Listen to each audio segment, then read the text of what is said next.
Buenos días, bienvenidos a un nuevo vídeo en el canal de historias medievales. Hoy vamos a hablar de un personaje bastante peculiar. El personaje se llama Jairán al-Amiri y fue rey de la taifa de Almería y brevemente también de la de Murcia. Ya veremos su historia, una historia maravillosa en un contexto histórico, en el contexto histórico de la Fitna, que sería un periodo en el que se va a dar la descomposición del califato de Córdoba. En la primera mitad del siglo XIX empieza en el año 1009, podemos decir, y va desembocando hasta el año 1031, que sería la disolución final del califato de Córdoba. Y van a surgir diferentes nuevos estados descentralizados del poder central que ejercía el califato y que luego van a ser estados independientes, y Jairán va a ser un personaje de gran relevancia en este contexto. Primero tenemos que entender que va a haber diferentes taifas y en cada una va a gobernar diferente gente, diferente etnia, diferente parecer, cultura, digamos, y entre ellos van a estar los eslavos, entre los que va a estar Jairán. Va a ser una familia eslava bastante poderosa, que van a ser los Al-Amiri, la familia de los Al-Amiri, que van a formar o formaban ya por aquel entonces la aristocracia del califato de Córdoba. Y tenemos, y como ya os he dicho, pues Jairán va a ser de origen esclavo. Va a ser de origen esclavo, la mayoría de los eslavos eran de origen esclavo, pero desempeñaban los altos cargos de la administración omeya, y el término que se utiliza para clasificarlo sería fata. Sería el término con el que se conocen a los funcionarios de la administración pública de la época con altos cargos de condición esclava, o en algunos casos de libertos. Su origen era eslavo mayormente, por eso se dice que muchos de ellos tenían la tez blanca, y su origen podemos decir que venían precisamente de esa zona de Eslavia, de esa zona al este de Europa, y pues que venían como esclavos y aquí habían estado y se habían convertido en una de las aristocracias del califato. Cuando se desate, por supuesto, van a tener un papel muy importante, y Jairán va a ser uno de los que más importancia tenga. Como ya os he dicho, la mayoría de información que vamos a lograr en este ámbito va a ser del historiador y geógrafo almeriense Aludri, el cual nos va a dar testimonios contemporáneos de las chanzas y las aventuras que va a vivir Jairán y de la gobernanza de sus reinos.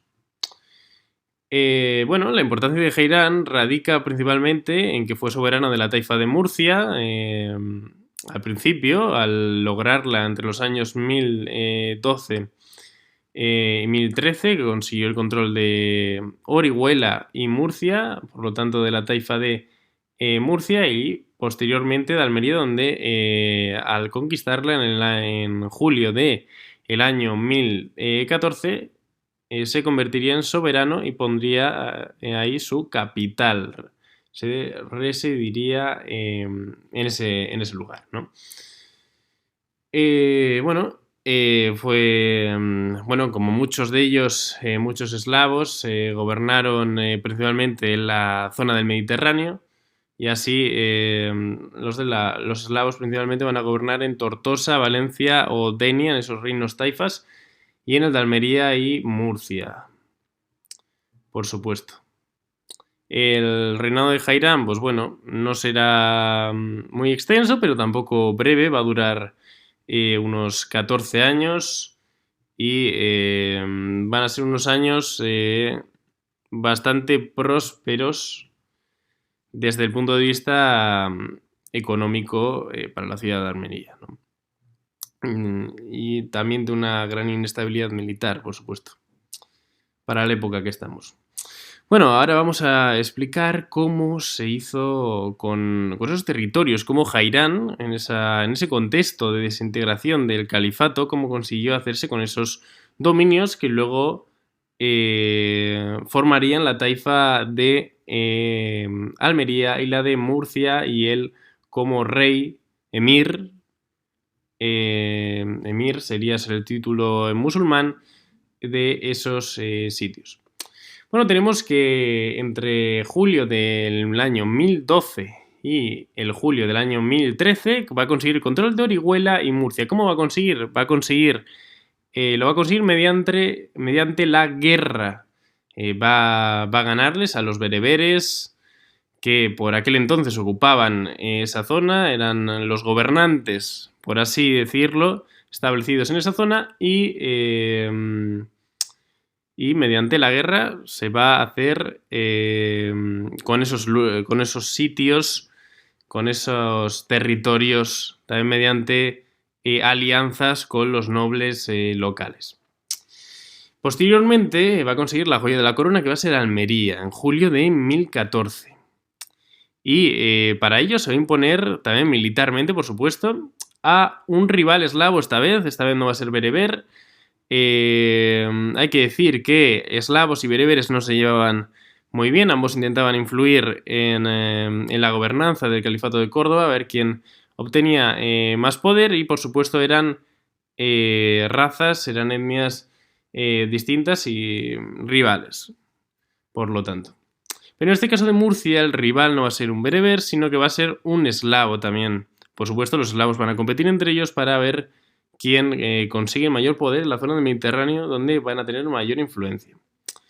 Y bueno, va a luchar contra Aflá, que por lo que se ve era el gobernador de Almería por aquel entonces, era el gobernador establecido en esa zona, y finalmente tras una batalla va a imponerse el ejército de Jairán y va a derrotar a Aflá y su ejército, y finalmente tanto Aflá como todos sus hijos, toda su descendencia, van a ser ejecutados por Jairán, y se va a establecer en la ciudad de Almería.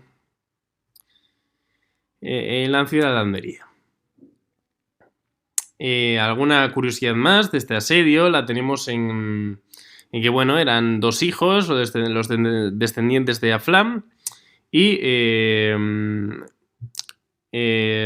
Jairán con sus tropas estuvo asediando duramente a Aflá, a la ciudad de Almería y también a sus territorios colindantes, hasta que consiguió demoler la Torre del Pozo y ocupar la Alcazaba. La Alcazaba estaba situada en la parte más alta de Almería y era la zona más era la zona defensiva y el centro de gobernanza de Aflá.